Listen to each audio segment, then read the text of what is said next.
I was standing in my driveway in Asheville, North Carolina, admiring the fence I had just finished installing when a silver Lexus pulled up to the curb, and a woman with an aggressively blonde bob haircut marched toward me like she owned the entire neighborhood.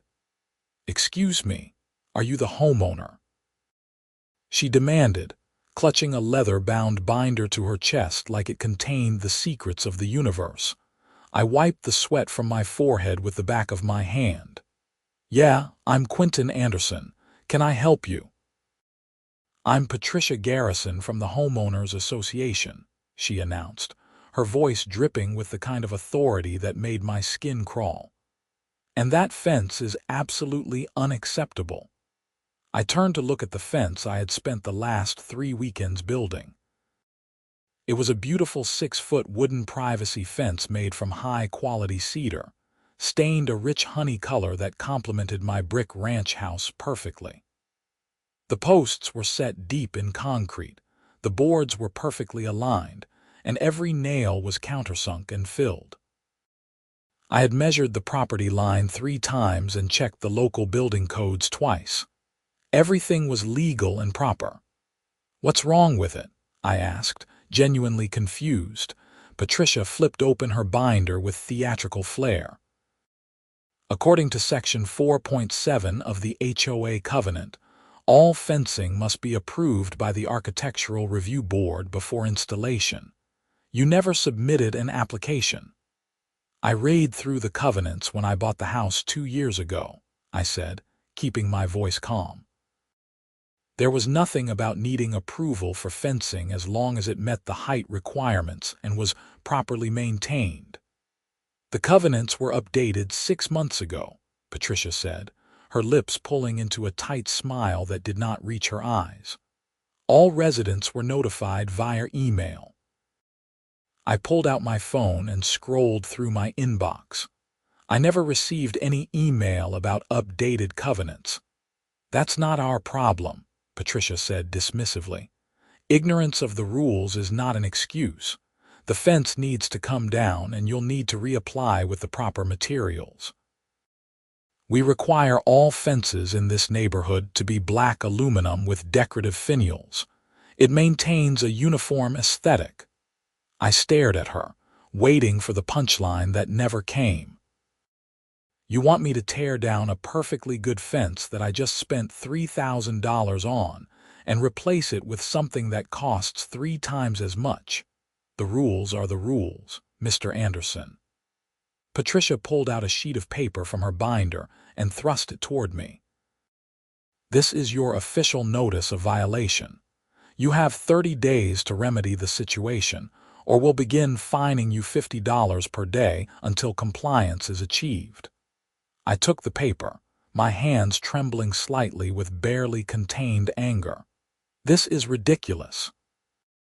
Half the houses on this street have wooden fences. Those were grandfathered in before the new covenant," Patricia said. "Your fence is new construction and therefore subject to current regulations."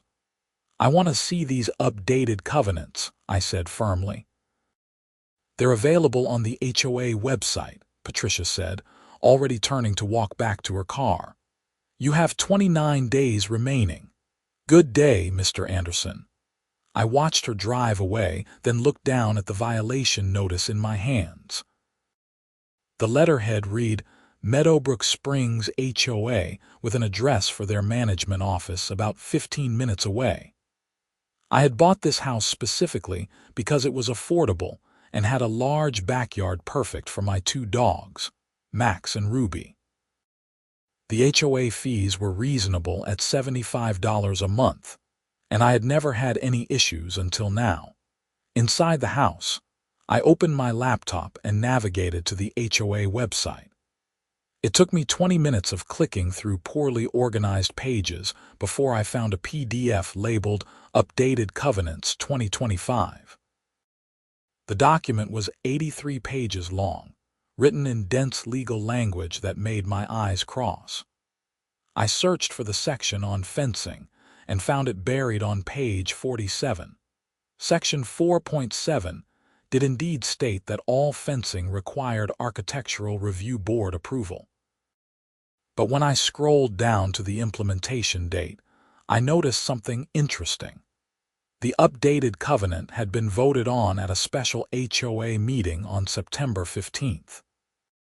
According to the document, all homeowners were required to be notified in writing at least 30 days before such a vote, with the opportunity to attend and voice concerns. I had never received any notification. I checked my email again, searching for anything from the HOA dating back to August. Nothing. I checked my spam folder. Still nothing. Then I walked outside to my mailbox and looked through the stack of mail I had been meaning to sort. No letters from the HOA either. This gave me an idea. I pulled up the contact information for my neighbors and started making phone calls. The first person I called was David Martinez, who lived 3 houses down and had always been friendly when we ran into each other. "Hey David, this is Quinton from down the street. Quick question. Did you receive any notification about an HOA meeting last September?" There was a pause on the other end. "HOA meeting? No, I don't think so. Why?" "They're saying the covenants were updated and now my fence is in violation," I explained, "but I never got any notice about a vote." "That's weird," David said. "I definitely didn't get anything." I would have gone to that meeting. My wife and I have been talking about putting in a fence ourselves. I called 4 more neighbors. None of them had received notification about the September meeting either. This was starting to smell like something fishy was going on. The next morning, I took the day off work and drove to the Meadowbrook Springs HOA management office. It was located in a small strip mall between a dry cleaner and a tax preparation service. The office was cramped and cluttered, with file boxes stacked against every wall and a receptionist who looked like she would rather be anywhere else. "I need to see the records from the September 15th special meeting," I told her, placing my violation notice on her desk. She barely glanced at it. "You'll need to submit a written request. We'll get back to you within 10 business days. North Carolina law says HOA records must be made available for inspection within 5 business days," I said, having done my homework the night before. "I'm a homeowner in good standing, and I have the right to review meeting minutes and voting records." The receptionist sighed heavily and disappeared into a back room. 10 minutes later, she returned with a thin folder. "You can look at it here. No copies without written approval." I sat down at a small table in the corner and opened the folder. Inside were the meeting minutes from September 15th, typed on official letterhead. According to the document, 18 homeowners had attended the meeting. The vote to update the covenants had passed 15-3. But here was the problem. Meadowbrook Springs had 137 homes. Even if everyone at the meeting had been properly notified, that meant 119 homeowners had not been informed about changes that would affect their property rights. I took photos of every page with my phone, keeping the camera low so the receptionist would not notice. Then I thanked her and left. Back home, I spent the evening researching North Carolina HOA law. What I found was enlightening. According to state statute, any amendment to HOA covenants required written notice to all members at least 30 days before a vote. The notice had to be sent via certified mail or hand-delivered with proof of receipt. An email was not sufficient for such significant changes. Furthermore, covenant amendments typically required approval from a majority of all homeowners, not just those who showed up to a meeting. If Meadowbrook Springs had 137 homes, they would need at least 69 yes votes to pass a legitimate amendment. I drafted an email to Patricia Garrison, outlining my concerns about the legality of the covenant amendment and requesting that my violation notice be rescinded. I kept the tone professional but firm, citing specific statutes and explaining why I believed the process had been flawed. Her response came less than an hour later. "Mr. Anderson, the covenant amendment was properly executed according to our bylaws. Your violation stands. You now have 27 days to achieve compliance." I read the email 3 times, anger building in my chest with each pass. She had not addressed any of my legal concerns. She had simply restated her position and tried to intimidate me with the ticking clock. That was when I decided I needed a lawyer. I found an attorney named Marcus Chen who specialized in HOA disputes. His office was in downtown Asheville, in a renovated brick building with exposed beams and large windows overlooking the French Broad River. Marcus was in his early 40s, with wire-rimmed glasses and the calm demeanor of someone who had seen every trick in the book. I explained the situation while he took notes on a yellow legal pad. When I finished, he leaned back in his chair and tapped his pen against his lips. "This is more common than you might think," Marcus said. "HOA boards sometimes try to push through amendments without following proper procedure, either because they don't understand the law or because they're hoping no one will challenge them." "So what are my options?" I asked. "First, we send them a formal demand letter pointing out the deficiencies in their amendment process and requiring them to rescind your violation. If they refuse, we can file for injunctive relief in court to prevent them from enforcing an illegally adopted covenant. We might also pursue a declaratory judgment to have the entire amendment voided." "How much is this going to cost me?" I asked, already dreading the answer. "My retainer is $3,000, Marcus said. "If this goes to court, you're looking at anywhere from $10,000 to $20,000 depending on how hard they fight. But here's the good news. If we win, North Carolina law allows us to recover attorney fees from the HOA. They would be responsible for your legal costs as well as their own." I thought about the fence sitting in my backyard, the fence I had built with my own hands over 3 long weekends. I thought about Patricia Garrison's smug face and her ridiculous demand that I tear it down. And I thought about all my neighbors who had no idea their property rights were being trampled by an HOA board that thought it could do whatever it wanted. "Let's do it," I said. Marcus nodded and started drafting the demand letter right there. By the time I left his office an hour later, the letter had been sent via certified mail and email to both Patricia Garrison and the HOA management company. The response came 4 days later, and it was not what I expected. Instead of backing down, the HOA doubled down. They sent me a second violation notice, this time claiming my fence was also in violation of the original covenants because it exceeded the allowed opacity. According to Patricia, privacy fences were only allowed if they were 50% open, like a picket fence or split-rail design. I pulled out my original covenant documents from when I bought the house. There was absolutely nothing about opacity requirements. The only restriction was that fences could not exceed 6 feet in height within the buildable area of the lot. My fence was exactly 6 feet tall. Marcus filed our complaint in Buncombe County Superior Court the following week. We asked the court for 3 things: a temporary restraining order preventing the HOA from fining me while the case was pending, a declaratory judgment voiding the covenant amendment, and recovery of attorney fees. The hearing for the temporary restraining order was set for 2 weeks later. In the meantime, I started documenting everything. I took photos of every wooden fence in the neighborhood, noting addresses and dates. I counted 47 wooden privacy fences, many of them identical to mine. I also started talking to more neighbors, and what I learned made my blood boil. Several homeowners told me they had received violation notices for things like the color of their front door. the style of their mailbox, or the type of plants in their garden.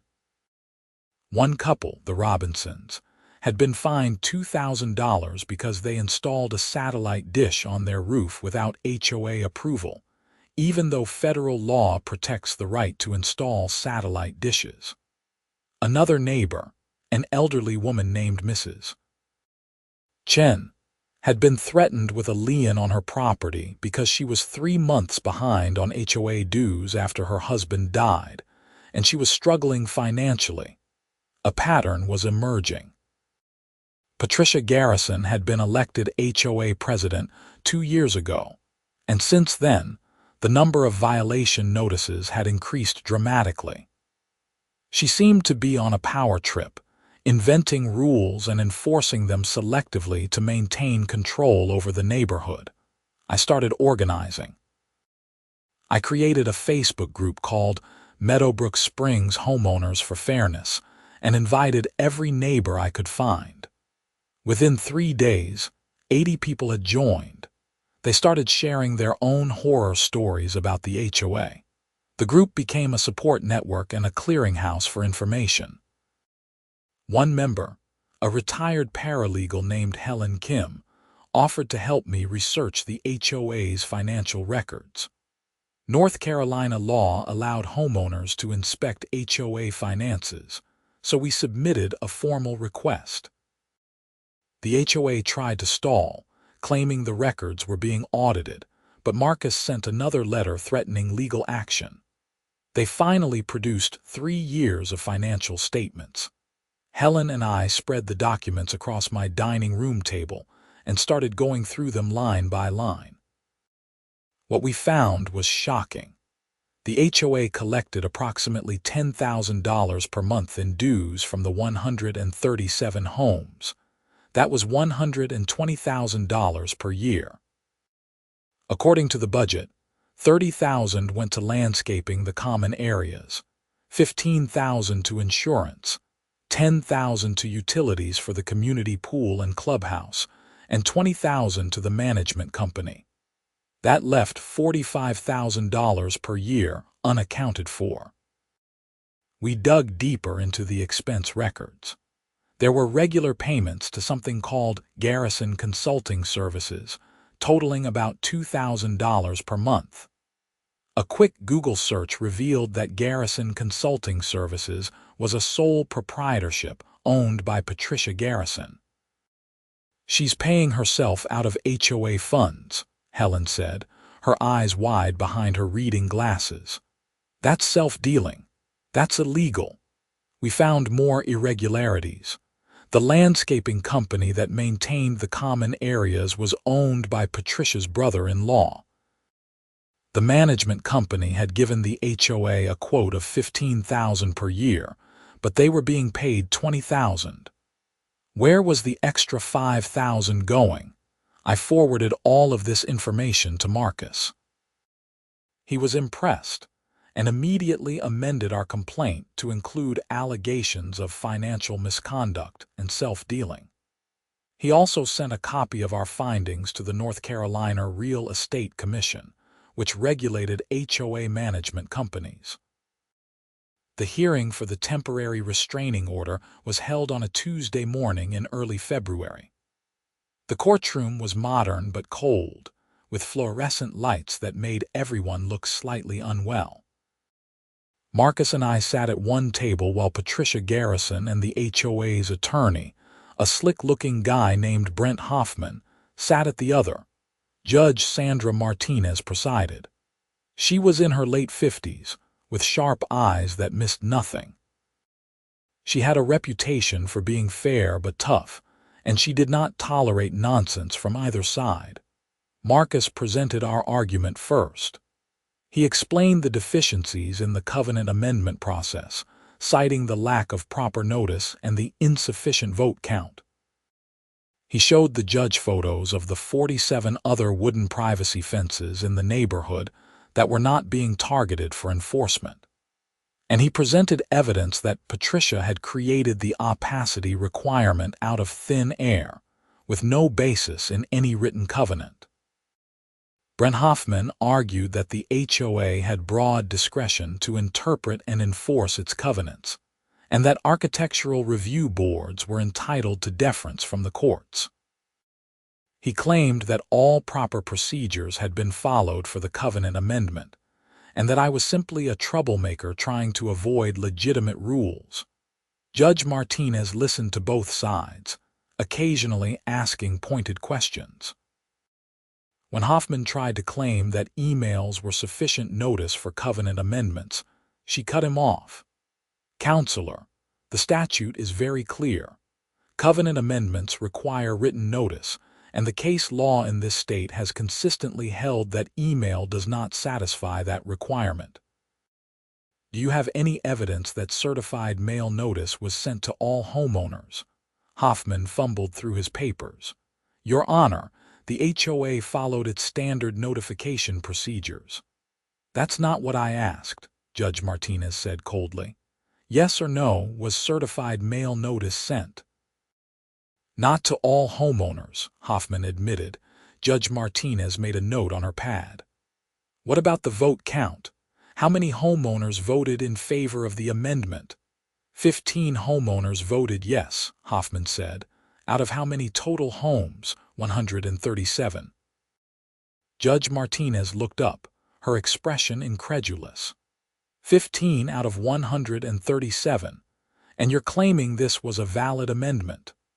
"The HOA bylaws allow decisions to be made by a majority of those present at a properly called meeting," Hoffman said, his voice less confident now. "But was the meeting properly called if adequate notice was not provided?" Judge Martinez asked. She did not wait for an answer. "I'm granting the temporary restraining order. The HOA is enjoined from assessing any fines against Mr. Anderson related to his fence pending the outcome of this case. We'll set a date for a full hearing on the merits." I felt a wave of relief wash over me. It was not a complete victory, but it was a start. As we left the courtroom, Patricia Garrison glared at me with pure venom. "You're going to regret this," she hissed as she walked past. "Are you threatening my client?" Marcus asked loudly, making sure the court reporter in the hallway could hear. Patricia's face went red, and she stormed off without another word. Over the next few weeks, things escalated quickly. The Facebook group continued to grow, reaching over 100 members. More neighbors came forward with complaints about the HOA. We organized a petition demanding Patricia's resignation as HOA president and calling for a full audit of the HOA's finances. Within 10 days, we had signatures from 98 homeowners. Patricia responded by sending violation notices to several of the petition organizers, including Helen Kim and David Martinez. Helen's notice claimed her rose bushes were an unapproved species. David's notice said his house numbers were the wrong font. It was obvious retaliation, and Marcus added those claims to our expanding lawsuit. The full hearing was scheduled for late March, but before we could get there, the North Carolina Real Estate Commission announced they were launching an investigation into the HOA management company and Patricia Garrison's conduct as president. A letter arrived at Patricia's house, which we knew about because one of her neighbors was in our Facebook group and saw the official-looking envelope in her mailbox. Patricia called an emergency HOA board meeting. According to the bylaws, all homeowners had the right to attend board meetings, so about 40 of us showed up at the community clubhouse on a Wednesday evening. The small room was packed, with people standing along the walls and spilling out into the hallway. Patricia sat at a folding table at the front of the room, flanked by the other 2 board members, Treasurer Frank Morrison and Secretary Deanne Hughes. Both of them looked deeply uncomfortable. "This meeting is for board members only," Patricia announced, looking at the crowd with barely concealed contempt. "The bylaws say all board meetings must be open to homeowners," I called out from the back. "We have a right to be here." Patricia's jaw clenched. Fine. But there will be no discussion from the floor. This is a board meeting, not a town hall. She tried to proceed with normal business, discussing things like pool maintenance schedules and landscaping contracts, but the tension in the room was palpable. Finally, Frank Morrison cleared his throat. "Patricia, we need to address the elephant in the room," he said quietly. "We've received the petition from the homeowners, and there are some serious questions about the financial arrangements with Garrison Consulting." "We've been over this," Patricia snapped. "The consulting services are legitimate business expenses. But you never disclosed to the board that you owned Garrison Consulting," Deanne said, finding her courage. "That's a conflict of interest. We're supposed to approve all vendor contracts, and we never voted on this." "I don't answer to you," Patricia said, her voice rising. "I answer to the homeowners, and they elected me president." "Actually, we elected the entire board," Helen Kim interjected from the crowd. "And the board elects the officers. You serve at the pleasure of the board, not the other way around." Patricia turned to glare at Helen, but before she could respond, Frank spoke again. "I'm making a motion to suspend Patricia Garrison as president pending the outcome of the Real Estate Commission investigation and the pending litigation," Frank said formally. "And I'm calling for a forensic audit of all HOA finances for the past 3 years." "I second the motion," Deanne said immediately.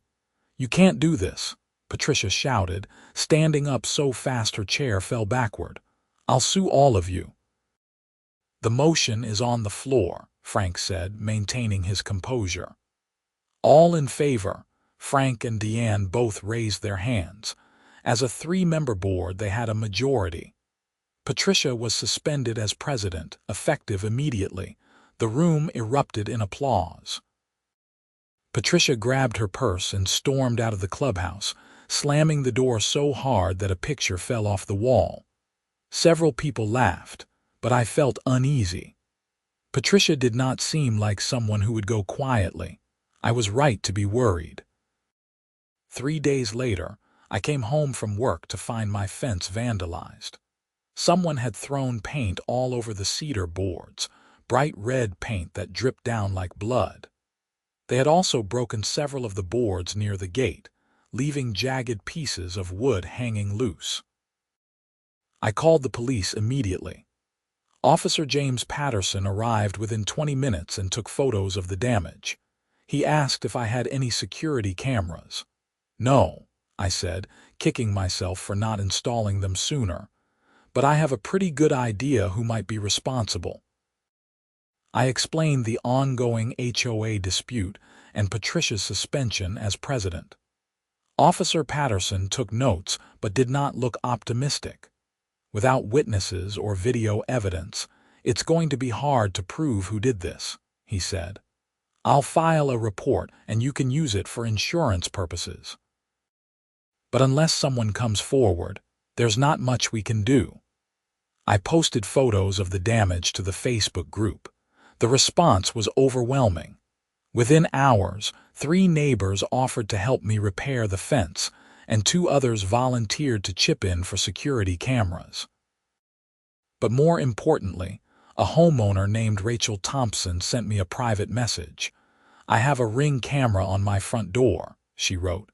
"It faces the street. If whoever did this came through the neighborhood, there's a chance I caught them on video." I drove to Rachel's house immediately. She pulled up the footage on her phone and we scrolled through the recordings from the previous night. At 2:17 a.m., a silver Lexus drove slowly down the street, heading in the direction of my house. At 2:43 a.m., the same Lexus drove back the other way, moving faster.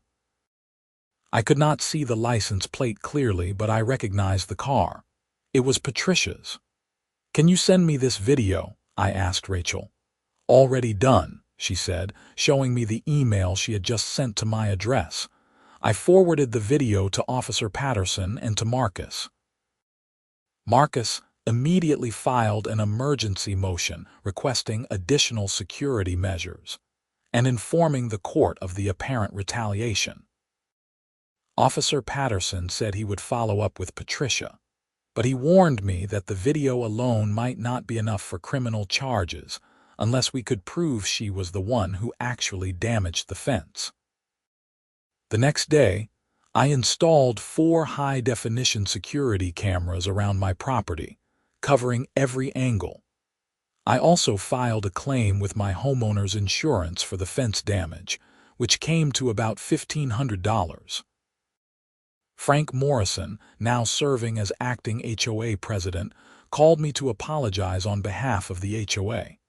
"This is not who we are," he said, sounding genuinely distressed. "We're going to make this right. The HOA will cover your deductible for the insurance claim."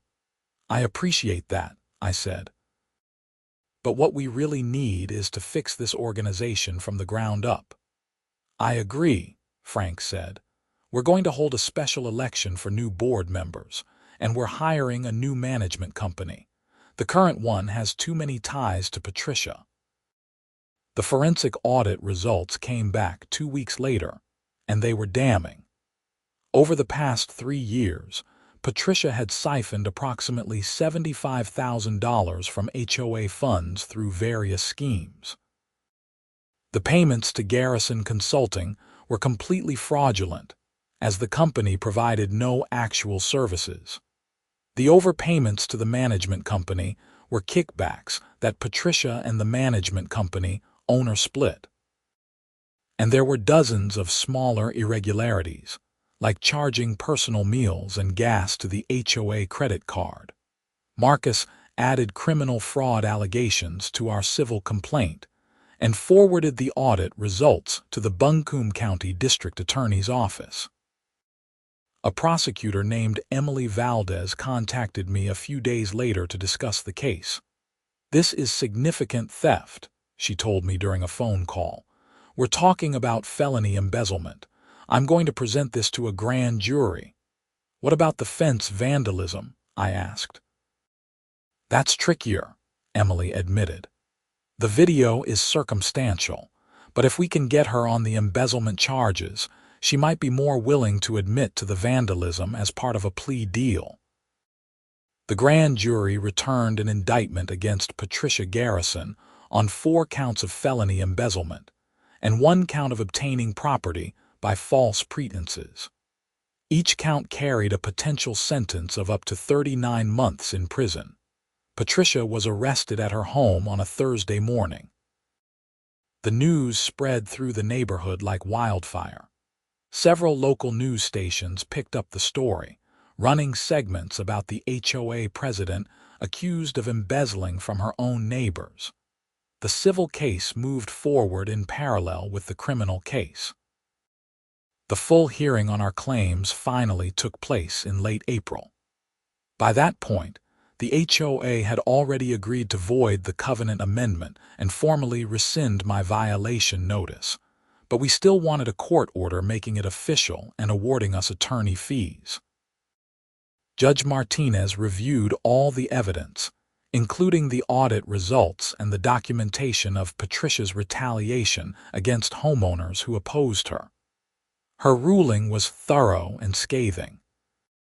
"The court finds that the covenant amendment was procedurally defective and is therefore void," she read from her written order. "The HOA failed to provide adequate notice to homeowners and failed to obtain the required vote count under North Carolina law.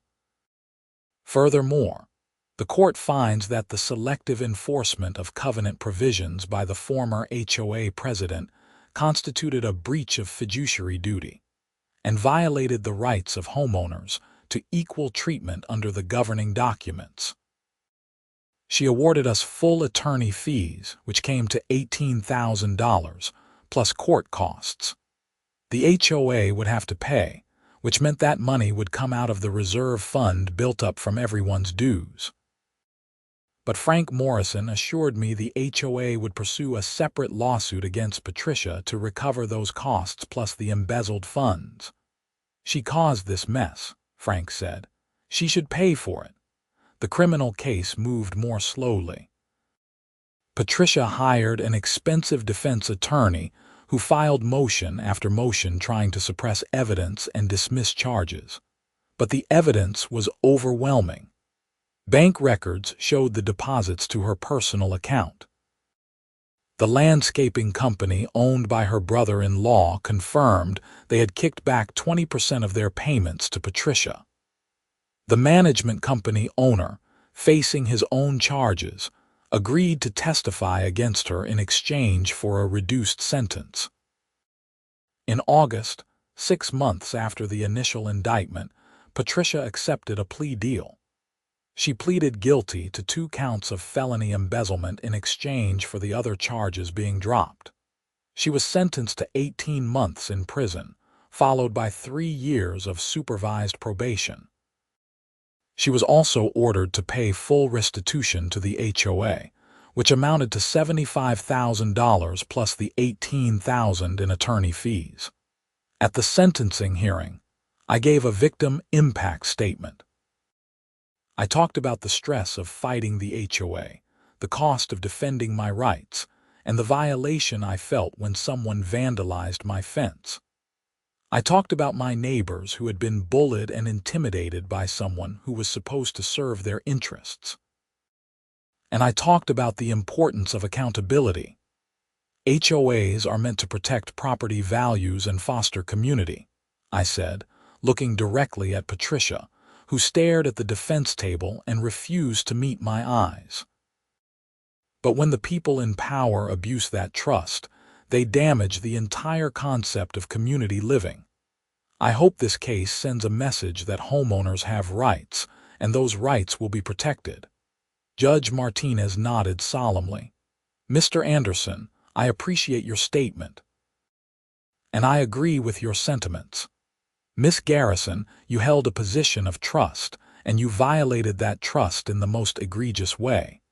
You stole from your neighbors, you harassed those who questioned you, and you showed no remorse until you were caught. The sentence of this court reflects the seriousness of your crimes. Patricia was led out of the courtroom in handcuffs. Several of my neighbors who had attended the hearing hugged me in the hallway afterward. It felt like closure, though I knew the healing process for the neighborhood would take time. The Meadowbrook Springs HOA underwent significant reforms. We held elections for an entirely new board of directors. Frank Morrison remained as president because everyone trusted him, but we added 4 new members, including Helen Kim and David Martinez. I was asked to serve but declined, saying I had spent enough time dealing with HOA drama to last a lifetime. The new board adopted revised covenants that had been carefully reviewed by Marcus and several other attorneys. The new rules required transparency in all financial dealings, prohibited board members from doing business with the HOA, and established clear procedures for covenant amendments that included mandatory notice and high vote thresholds. We also created an appeals process for violation notices, so homeowners could challenge unfair enforcement. The Facebook group remained active, but its purpose shifted from fighting the HOA to building community. We organized neighborhood barbecues, holiday parties, and a community garage sale. The pool and clubhouse, which had seen declining use under Patricia's reign of terror, became popular gathering spots again. My fence stood tall and proud in my backyard, the repaired sections blending seamlessly with the original work. I added some climbing roses along one side and built a small deck where I could sit with Max and Ruby in the evenings. Sometimes neighbors would stop by to admire the fence and tell me they were glad I had fought back. One Saturday in October, I was outside trimming the bushes when a young couple walked up my driveway. They introduced themselves as potential buyers looking at a house down the street. "We heard you had some issues with the HOA," the woman said nervously. "Is this a bad neighborhood to buy in?" I thought about how to answer. We had some problems, I admitted, but we addressed them.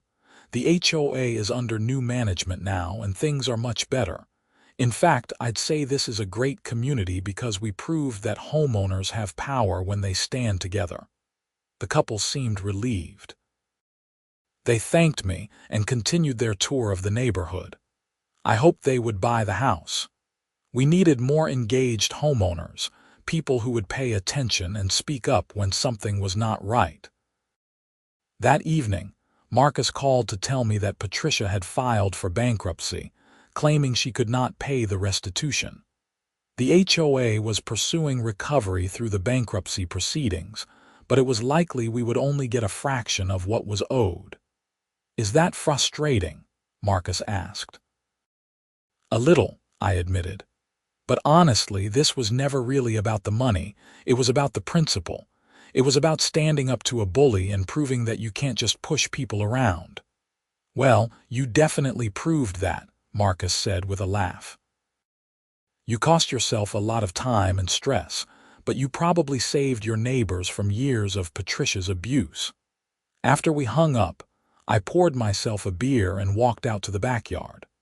The sun was setting, painting the sky in shades of orange and pink. Max and Ruby chased each other across the grass, their tags jingling. The fence stood solid and straight, a testament to hard work and perseverance. I thought about everything that had happened over the past 8 months, the violation notice that started it all, the research and the phone calls, the lawyer fees and court hearings, the vandalism and the anger, the vindication and the reforms. It had been exhausting, but it had been worth it. I had learned that standing up for yourself is not easy, but it is necessary. I had learned that communities are stronger when people work together.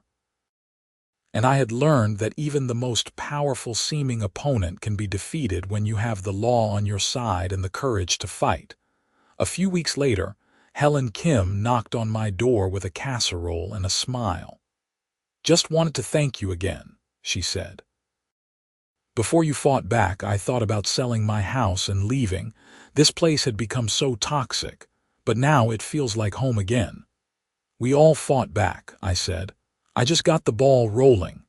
"Maybe," Helen said, "but someone had to be willing to take that first step.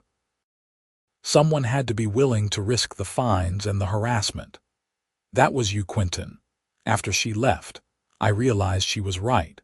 Change always requires someone to take that first step, to be willing to stand up even when it is scary and uncertain.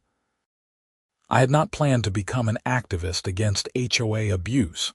I just wanted to build a fence in my backyard.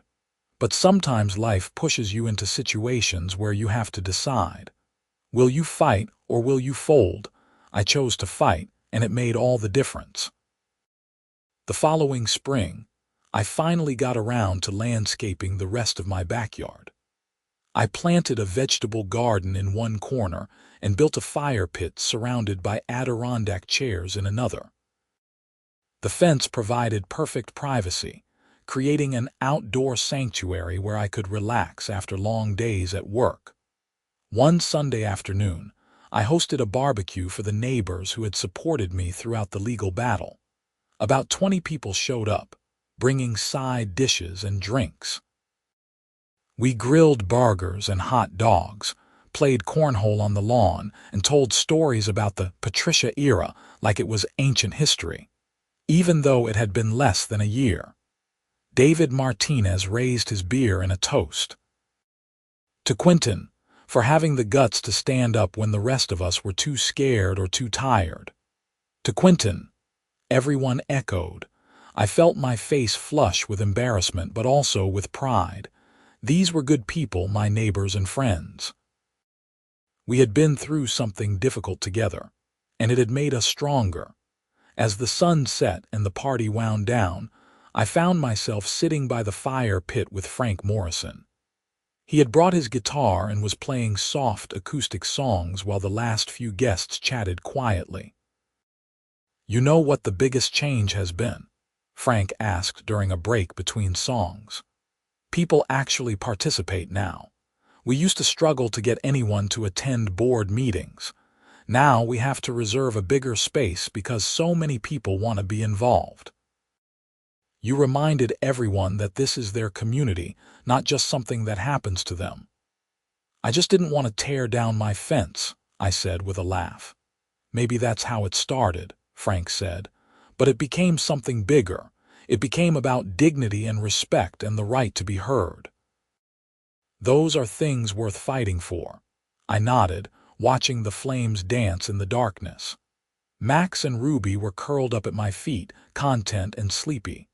The fence stood strong around us, protecting this space I had created. A few months later, I received a letter from the North Carolina Real Estate Commission. They had completed their investigation and found that the management company had violated multiple regulations. The company was fined $50,000 and required to implement new oversight procedures. The owner was barred from managing HOAs for 5 years. It was another piece of accountability, another message that abuse would not be tolerated. I posted the letter in the Facebook group, and the comments section filled with celebration and relief. "We did it," someone wrote. "We actually made a difference." And we had. Not just for Meadowbrook Springs, but potentially for other communities dealing with similar issues. Our case had been covered by local media, and I had been contacted by homeowners from other HOAs asking for advice on fighting back against abuse. I shared Marcus Chen's contact information and encouraged them to know their rights and to organize with their neighbors. Standing up to the HOA had never been part of my plan when I bought my house in Asheville. I had just wanted a quiet place to live with my dogs, a yard where I could build things with my hands, and neighbors who would wave hello when we passed on the street. But sometimes life demands more from us than we expected to give. Patricia Garrison sat in prison, stripped of her power and her reputation. The money she had stolen was gone, spent on luxuries that provided temporary pleasure but no lasting satisfaction. Her legacy was not the perfect uniform neighborhood she had tried to create, but a cautionary tale about what happens when authority goes unchecked. My legacy, I hoped, would be different. A wooden fence that stood as a symbol of resistance. A neighborhood that learned to stand together. And a reminder that ordinary people can fight back against injustice and win. The fence had cost me $3,000 to build and another $1,500 to repair. The legal battle had cost $18,000, though the HOA ultimately paid those fees. But the real cost had been measured in stress and time and sleepless nights wondering if I was doing the right thing. Looking at it now, solid and beautiful in my backyard, I knew the answer. I had done the right thing, not just for myself, but for everyone who came after me. The next homeowner who wanted to build a fence would not face the same arbitrary demands. The next person who questioned the HOA would not be as scared because they had seen that it was possible to fight back and win. As autumn turned to winter and winter gave way to spring again, life in Meadowbrook Springs found a new rhythm. The HOA functioned as it was supposed to, maintaining common areas, organizing community events, and enforcing reasonable rules fairly and consistently. Violation notices became rare, reserved for actual problems like overgrown lawns or broken mailboxes that detracted from the neighborhood's appearance. I settled into a comfortable routine, working my regular job during the day and enjoying my backyard oasis in the evenings and on weekends. Max and Ruby got older and slower, content to lie in the sun rather than chase each other across the grass. I dated occasionally, but nothing serious. My life was peaceful, uncomplicated, exactly what I had wanted when I first bought the house. But I never forgot the lessons I had learned during those intense months of fighting the HOA. I learned that bullies rely on people being too tired, too scared, or too isolated to fight back. I learned that knowledge is power, and understanding your rights is the first step to protecting them. I learned that communities are stronger than individuals, and that organizing with your neighbors can move mountains. Most importantly, I learned that standing up for yourself is not selfish. It is necessary. Because if you will not fight for your rights, who will? The fence still stands in my backyard, weathered now by seasons and storms, but fundamentally sound. Every time I look at it, I remember what it represents. The right to make choices about your own property, the courage to stand against injustice, and the power of ordinary people who refuse to be pushed around. And I smile, knowing that I built something that will last, something that matters. Not just a fence, but a legacy of resistance and community strength that will endure long after the wood has finally rotted away. That is the real story of my fence. Not just the boards and nails and stain, but everything it came to symbolize. A line in the sand, a declaration of independence. A reminder that home is not just the structure you live in, but the rights and freedoms you defend. And in the end, that is worth fighting for.